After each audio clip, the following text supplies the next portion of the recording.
Taking on Redlands East Valley, the Division II Southern California Regional here at Citrus Valley High School in Redlands, California. I'm Pep Fernandez, flanked by the great Trevor Horn and the also pretty great Zach Ewing as well, rocking the beanie. I mean, don't be ashamed. It's cold out here. Absolutely. I thought you were going to say the greater Zach Ewing. You're kind of disappointed. The almost great, sometimes unstoppable Zach Ewing.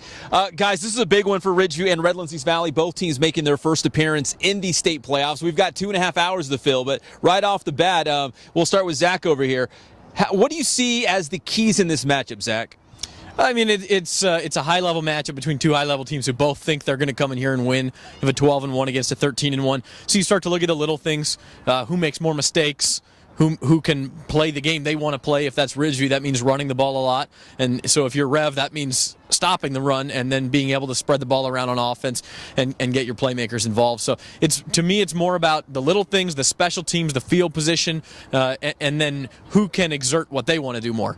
Is it fair to say if it gets into a low-scoring defensive battle and we see Ridgeview melting away the clock, that's going to play in their favor as opposed to trying to fight fire with fire and going head-to-head with Rev and putting up a lot of points? You would think so, although Ridgeview has been in its fair share of shootouts, and I think we've talked earlier in the week, and I think we all think this could be a shootout here tonight. And if that's the case, Ridgeview does have some weapons of its own. The question is, can they do it against another team that can match that? They really haven't faced that. They faced some very good teams this year, not quite this style of team at this level. All right, Trevor, we were talking about maybe the unsung heroes for the Wolfpack all season long, that offensive line. Not real big. They've got the one big guy you were telling me, 6'1", 310. Yep. But beyond that, a bunch of guys who are just paving the way for Sheldon Croney and the rest of the crew. And I think that's it. You look at that. You look at Justin James. You look at Matt Lease. You look at Mario Astorga. Those are three guys that were now.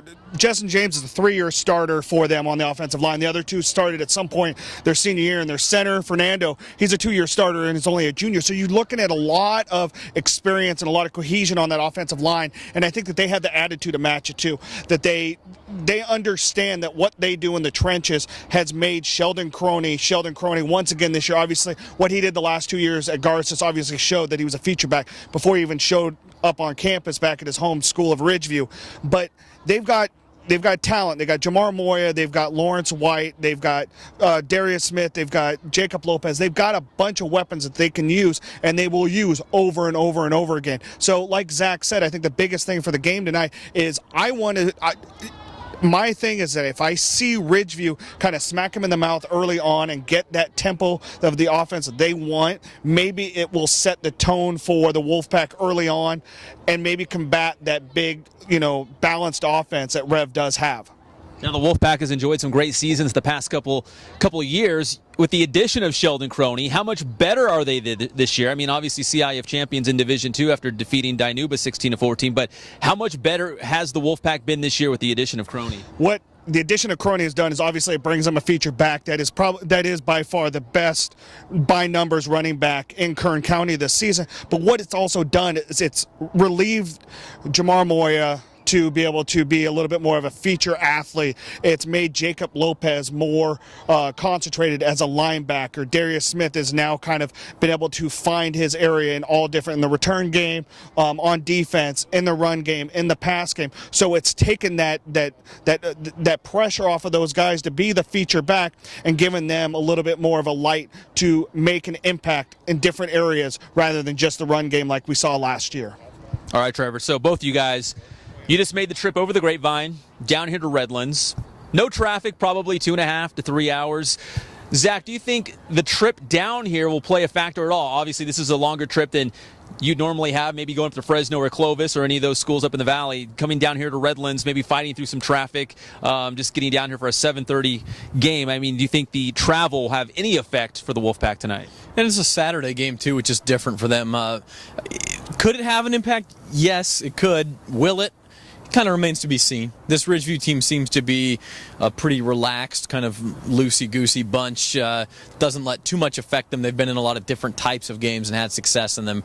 And so I think they'll be okay. That's my inclination. That doesn't mean that that's how it will turn out. And obviously we'll have our answer here in a few hours. But, speaking to your earlier point, Pep, Dennis Manning told me in the summer this is the most talented team we've had at Ridgeview, and this is his 6th year there, and he's won I believe, 59 games in 6 years. He's looking for that 60th win at Ridgeview tonight. And the point then was, okay, it's talented, there's potential. What's that going to turn into? Well, it's turned into a pretty darn good season, a pretty darn good team, trying to put the cherry on top tonight.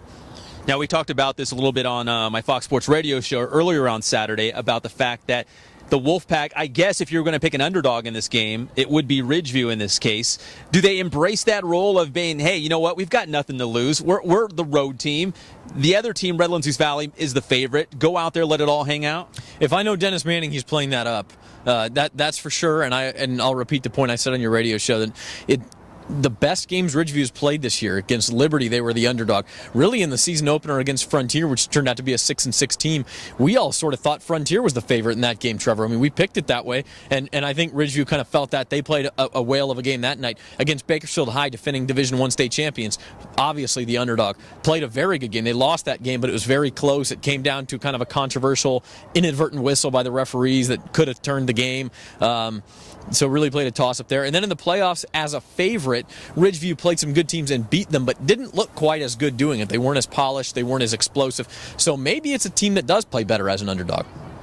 Now, guys, we touched on this on the BVarsity Live show on Thursday, the fact that Ridgeview kind of hangs their hat on that victory against Liberty. Liberty was coming off that win against Mission Viejo. We saw Mission Viejo go on to win the West Valley Division title here in the Southern section, which is one of the elite divisions in all the Southern section. So, Trevor, how much weight do you guys put in that victory against Liberty? And is that kind of the Ridgeview calling card that kind of punched their ticket here to the state playoffs? I think it got the things this season rolling in the right direction, because they did have 4 of their 5 non-league games were against SWYL teams, in which they went 3-1. Their other non-league game was against Bakersfield Christian. So they saw the defending D1 section champs and the state champions, and you saw Bakersfield Christian, who lost to Modesto Central Catholic last year in the D4 state final. So they set themselves up, and I think, Zach, I remember you saying that before I even showed up, is that you felt that this was the strongest non-league schedule that you saw any of the teams. Now, Bakersfield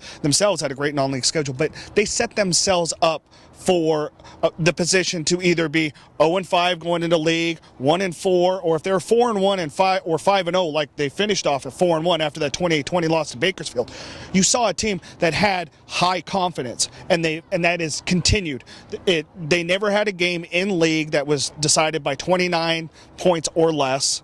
They played very well in the first 2 rounds of the playoffs. They had that tough game against Dinuba in the 16-14 victory in the D3 section championship. But this is a team that really has kind of, continued to get better and better and better. Now, the situation with them only having a 2-point victory against the Dinuba team, who we didn't even figure to be into the section championships because they had the upset win over Lemoore in the semifinals, you got to think that they're going to take any lesson that they had out of that and bring that into this week. And like Zach was saying, they're kind of a loosey-goosey group, but Dennis Manning is a very detail-oriented type of guy, and they're sticking to the game plan this week like they did against Independence, like they did against Tallahassee, against Liberty, like they have every single week. It's the same thing in and out. They're making a few tweaks, obviously, because this is an offense that they're not used to seeing, but I think it's going to be business as usual, and they're just going to come out here and play football. Let me ask both you guys this question. So, I mean, if you play for the Drillers or Bakersfield High, obviously, BHS comes with the territory of talking state titles. Obviously, if you win one, the previous year, you go into the next year thinking, hey, the schedule, who do we need to beat? How do we get in the state championship conversation? At what point did Ridgeview, or did they ever say, if we can run the table from this point, we could think state playoffs? Or was it always, hey, let's go win the Valley title and we'll just see what happens from there? It was absolutely Valley title first. I mean, one thing about Ridgeview is they moved up from Division III to Division II this year in the Central section, much like a Corona Centennial moved up into the Pac-5 here in the Inland Empire, and that, because of that, it was more of the unknown. Can we win Division II? We've won Division III before. We've been in the final 3 straight years. Now we're in D2. Teams like Tehachapi, teams like Tulare Union, teams like Kingsburg that have had success up in D2 already, Lemoore, can we do it? And as it turned out, Dinuba and Ridgeview both moved up. They met for the D3 championship last year. They met for the D2 title this year. So they were the best teams also in Division 2. And once Ridgeview won that, it was really kind of, now wait a minute, what else is out there? And the state bowl game comes along, like I think it is for a lot of teams in the state, unless you're a De La Salle or a Folsom or a Corona Centennial. I mean, you have to think of your section title first, and then the state is the icing on the cake. And I think that's where Ridgeview is. Having said that, I absolutely think Dennis Manning set up this non-league schedule with the idea in mind that this would be his best team at Ridgeview, and that if they could run the table or come close to it as they did in non-league play, that it would set them up for a look at the state playoffs. Let me ask you this, Trevor. I actually want to kind of piggyback on that, and I think that what happened is that after Liberty beat Mission Viejo and then Ridgeview beat Liberty and Mission Viejo continued to win, I think everybody kind of kept their finger on the pulse, and they were looking at that D2 kind of power ranking that Cal High Sports would have out there, that Cal Preps would have out there, and everybody was just kind of looking. It was like, okay, well, here's the situation where, like we saw down here with Rev and Riverside Poly, here's two teams that are just above Ridgeview as the season progresses on, but yet here's two teams that are going to have to play each other and cancel one of the other ones out. And I think that, any coach that tells you that their kids or their coaching staff are not looking at the internet, are not reading paper clippings, they're lying to you. And I think I think people started to look at that, and nobody within the locker room, I'm sure, was talking about it at that moment, but I think they all knew that this situation was upon them because of things that had transpired, not just within themselves, but what was happening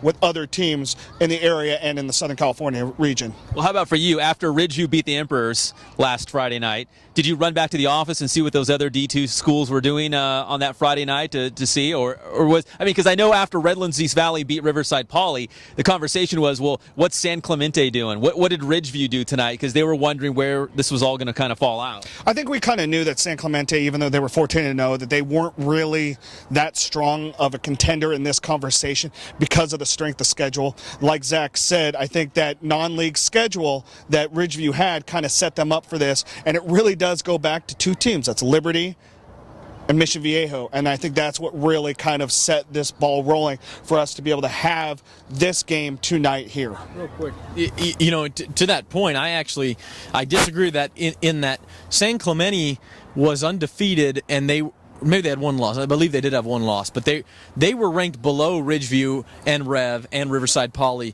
in Cal High sports rankings, but they were actually above all of them if you looked at Cal Preps or Max Preps. And so I actually thought there was a chance San Clemente would have a good argument. When they lost, that's when you sort of go from 80% sure Ridgeview's in to 100% sure it's going to be Rev, it's going to be Ridgeview. And I think it is that win over Liberty and Liberty's win over Mission Viejo, that's why we're here tonight. Otherwise, you look at a team like Crescenta Valley, you look at a team like St. Augustine from San Diego, they played St. Augustine played a very strong schedule, and Crescenta Valley played a weaker schedule, but they were the undefeated team. So these teams sort of have arguments, and it's always a subjective conversation. Okay, who's going to go? What is that committee going to see in one of these teams? And you want the combination of wins and losses and the schedule strength, and that's what Ridgeview gave you, thanks in large part to Liberty beating Mission Viejo and then losing to Ridgeview. Now, obviously, Ridgeview earned their way into the state playoffs, but did they get any help from seeing what BHS and Bakersfield Christian did last year, just for Bakersfield area schools? Did they say, the CIF state said, hey, you know what? We saw what the Drillers did and the Eagles did. They play some pretty good football in Kern County.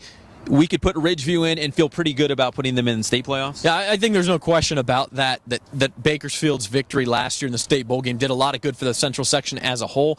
And then even more specifically, you look at Ridgeview, okay, they're 12-1. Well, who did they lose to? They lost to Bakersfield. Well, everybody knows Bakersfield just won the state title. Nobody is going to look at that as a bad loss. Even though, Bakersfield didn't go as far as they wanted to this year. They finished the year 9-3.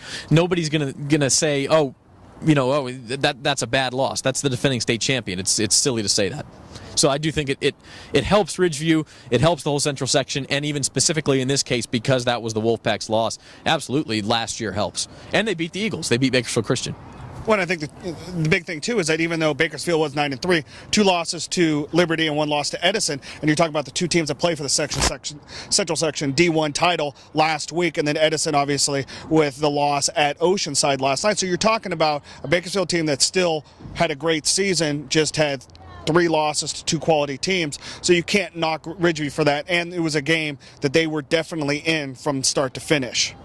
All right, guys, so according to my math, what are we going to talk about for the next 2 hours and 15 minutes? We got to ask you about Rev, Pep. That's what I was going to say.